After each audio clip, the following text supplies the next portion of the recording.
बिस्मिल्लाहिर्रहमानिर्रहीम। अस्सलाम वालेकुम वरहमतुल्लाहि वबरकातुहू। आज हम एक कॉन्सेप्ट सीखेंगे, face it, feel it, heal it. अब इसको समझने के लिए एक एग्जांपल लेते हैं। सपोजिटली आपके घर में या आपके ऑफिस में एक कोना ऐसा है, कोई स्टोरेज रूम है, किचन है, कैबिनेट है, स्पेस है जिसको ऑर्गेनाइजेशन की ज़रूरत है।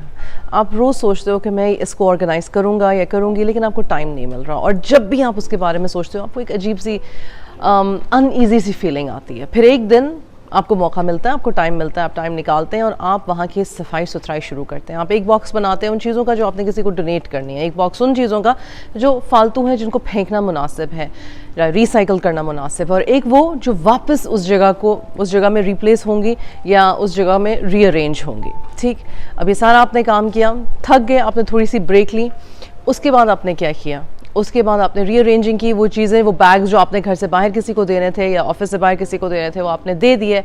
अब जब आप उस जगह से गुजरते हो तो आप क्या महसूस करते हो? ऑफ कोर्स फ़ख्र महसूस करते हो, शुक्र महसूस करते हो, कहते हो अच्छा किया, हिम्मत कर ली, टाइम लगा लिया, सांस आया। राइट? फेस करना क्या है? अगेन, फेस यानी कि आपने नोटिस किया कि किसी चीज़ को सही करने की ज़रूरत है।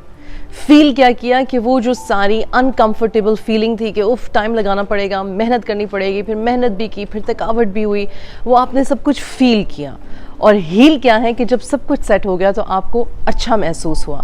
इंसान का दिमाग, दिल, जज्बात भी कुछ इसी तरह से काम करते हैं। और जब आप मेरे पास एज अ लाइफ कोच आते हैं अपनी किसी भी लाइफ की प्रॉब्लम के साथ, चाहे वो आपकी मैरिज हो, चाहे वो आपकी पेरेंटिंग हो, चाहे वो आपकी डिवोर्स से पहले का टाइम हो, चाहे वो आपकी डिवोर्स के दौरान का टाइम हो, या कोई भी और मसला हो, तो सबसे पहला अमल जो आप ऑलरेडी कर चुके होते हो कोच के पास आने से पहले, वो है कि आपने फेस कर लिया। आपको पता है कि मसला है और अब आप उसको फेस करने के लिए तैयार हो।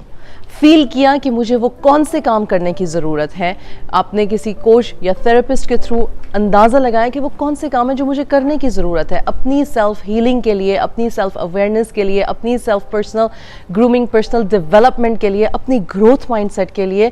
अब ये सारे काम जो है ये मुश्किल हैं, बड़ा बुरा लगता है अपनी कंफर्ट जोन से, अपनी कंप्लेसेंसी से, यानी कि वो जो हो रहा है, चल रहा है, चलने दो से हट के, नहीं मुझे इसको बेहतर करना है वाले माइंडसेट पे जाना और फिर एक्चुअली कोशिश करना।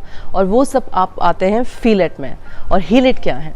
जब आप उभर के निखर के निकलते हो, अपनी सिचुएशन को हल कर चुके होते हो। अगर आपको लग रहा है कि सिर्फ ABC ही सोल्यूशन है, लेकिन जब आप बाहर निकलते हो कोचिंग के बाद या थेरेपी से, तो आपको पता चलता है कि नहीं, इसके अलावा भी सोल्यूशंस थे, इसके अलावा भी हल हो सकते थे, या जो सिर्फ मेरा एंगल था सोचने का बस वही एक नहीं है, और भी बहुत सारे तरीके हो सकते हैं, और वो तरीके एक्चुअली आपके काम भी आते हैं, आपको हील करने में मदद भी देते हैं। तो आई होप कि ये कॉन्सेप्ट इंशाल्लाह ताला face it, feel it, heal it आपकी जर्नी में आपके काम आएगा। जज़ाकल्लाहु खैर। अस्सलाम वालेकुम। अस्सलाम वालेकुम वरहमतुल्लाहि वबरकातुहू। इरम बिन सफ़िया के चैनल पे एजुकेशनल वीडियोस और कॉन्सेप्ट्स को सीखते रहने के लिए मेरे चैनल को सब्सक्राइब करें। शुक्रिया।